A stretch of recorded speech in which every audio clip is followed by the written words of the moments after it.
রাষ্ট্রপতি প্রার্থী হয়েছেন দলের সংগ্রামী মহাসচিব মির্জা ফখরুল ইসলাম আলমগীর। মির্জা ফখরুল ইসলাম আলমগীর যে বঙ্গভবনে যাচ্ছেন তা নিয়ে আনুষ্ঠানিক ঘোষণা আসাটা এখন স্রেফ সময়ের ব্যাপার। এই বাঘা নেতা যে রাষ্ট্রপতি হচ্ছেন তা নিয়ে রাজনীতির মাঠে সবাই একেবারে 100% নিশ্চিত। আর তারেক রহমানের এমন এক ভেলকিতে অনেকেরই চোখ এখন কপালে ওঠার জোগাড়। আজ বৃহস্পতিবার 13ই আগস্ট রাষ্ট্রপতি পদে মনোনয়নপত্র জমা দেওয়ার একদম শেষ দিন। তাই ধারণা করা হচ্ছে আজই হয়তো মন্ত্রিত্ব থেকে ইস্তফা দিয়ে নতুন চমক দিতে পারেন মির্জা ফখরুল। কিন্তু বঙ্গভবনের দিকে তিনি পা বাড়াতেই নয়াপল্টনের অন্দরমহলে শুরু হয়ে গেছে ভয়ঙ্কর এক গ্যাঞ্জাম। খালি হতে যাওয়া দলের সবচেয়ে পাওয়ারফুল চেয়ার অর্থাৎ মহাসচিব পদের গদি কার দখলে যাবে তা নিয়ে চলছে মহাতোলপাড়।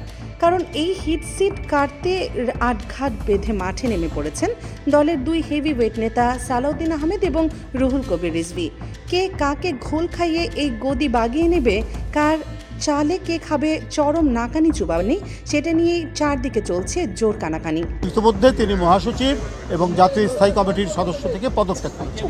বঙ্গভবন থেকে নয়াপল্টনে সবখানে এখন চলছে রাজনীতির এক নতুন খেলা। মোহাম্মদ শাহাবুদ্দিনের বিদায়ের পর দেশের 23তম বড় কর্তার চেয়ারে কে বসবেন তা নিয়ে বেশ কানাঘুষা চলছিল। তবে সবচেয়ে জল্পনার তুড়ি মেরে উড়িয়ে তারেক রহমান এক ধামাকা সিদ্ধান্ত নিয়েছে। গত 1 আগস্ট দলের বড় নেতাদের এক বৈঠকের প্রার্থী চূড়ান্ত করার পর পুরো দায়িত্ব তারেক রহমানের কাঁধে তুলে দেওয়া হয়। দলের বাঘা বাঘা নেতারা এক বাক্যে মির্জা ফখরুল ইসলাম আলমগীরের বিশাল অভিজ্ঞতার উপরই নিজেদের আস্থা রেখেছেন। অন্যদিকে তারেক সাহেবের এই কড়া ছকে বিরোধী দলের নেতারা একেবারে চোখে সরষে ফুল দেখছে। স্থানীয় সরকার মন্ত্রী হিসেবে মির্জা ফখরুলের আজই হয়তো শেষ কর্মদিবস। গত মঙ্গলবার 11ই আগস্ট সচিবালয়ে শুভাকাঙ্ক্ষীরা যখন তাকে ফুলেল শুভেচ্ছা জানাতে ভিড় জমান, তখন তিনি বেশ চতুর খেলোয়াড় হিসেবে নিজেকে দারুণভাবে সামনে রাখেছেন। বেশি লাফালাফি না করে হাসি মুখে শুধু একটি কথাই সবাইকে বলেছেন, আগে কাজটা শেষ হোক, তারপর দেখা যাবে।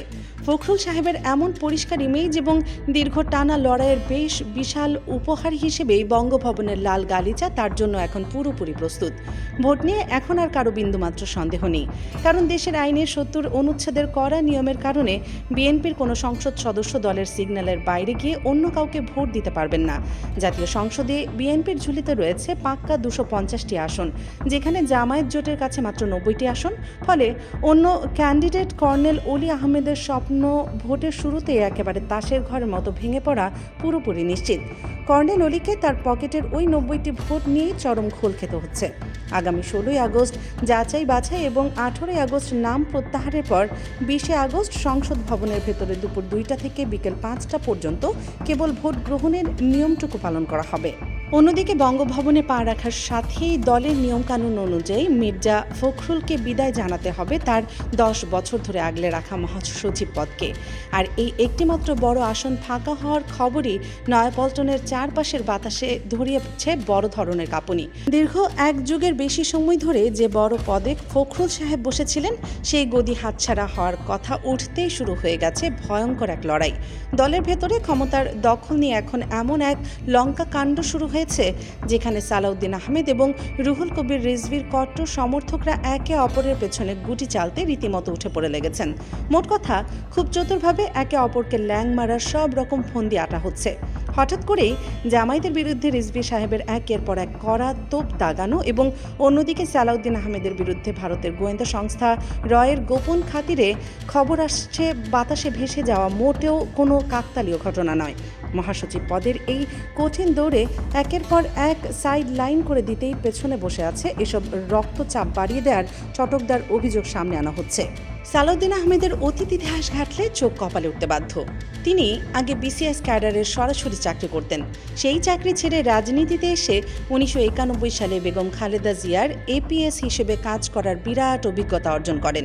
কক্সবাজার থেকে বারবার ভোটে জেতা এবং পরবর্তীতে যোগাযোগ প্রতিমন্ত্রীর দায়িত্ব সামলানো থেকে শুরু করে দলের একদম উপরের সারির নেতা হওয়া পর্যন্ত সব মিলিয়ে তিনি একজন অত্যন্ত দাপুটে এবং শক্ত প্রতিদ্বন্দ্বী। 2015 সালে উত্তাল মাঠে রাজনীতিতে যখন পুলিশ তাকে খুঁজছে, তখন গোপন জায়গা থেকে টানা ভিডিও বার্তা পাঠিয়ে তিনি কর্মীদের চাঙা রেখেছিলেন। কিন্তু সেই কাজের চরম মাশুল দিতে গিয়ে তাকে হঠাৎ গুম হতে হয় এবং টানা 8 বছর তাকে আটকাতে হয় ভারতের মেঘালয় রাজ্যের সিংহে। আর ঠিক এই জায়গাতেই প্রতিপক্ষ তাকে আটঘাট বেঁধে কাবু করার চেষ্টা করছে। নেটপাড়ায় জোর গলায় ছড়ানো হচ্ছে যে শিলংয়ে নাকি তিনি মোটেও কষ্টে ছিলেন না, বরং সেখানে বেশ বহাল তবিয়তে আরাম আয়েশে দিন কাটিয়েছেন। শুধু তাই নয়, এমন কথা রয়েছে যে মোদি প্রশাসন ও দিল্লির সাউথ ব্লকের বাবুরা তাকে বিএনপির মহাসচিব হিসেবে দেখতে বেশি আগ্রহী।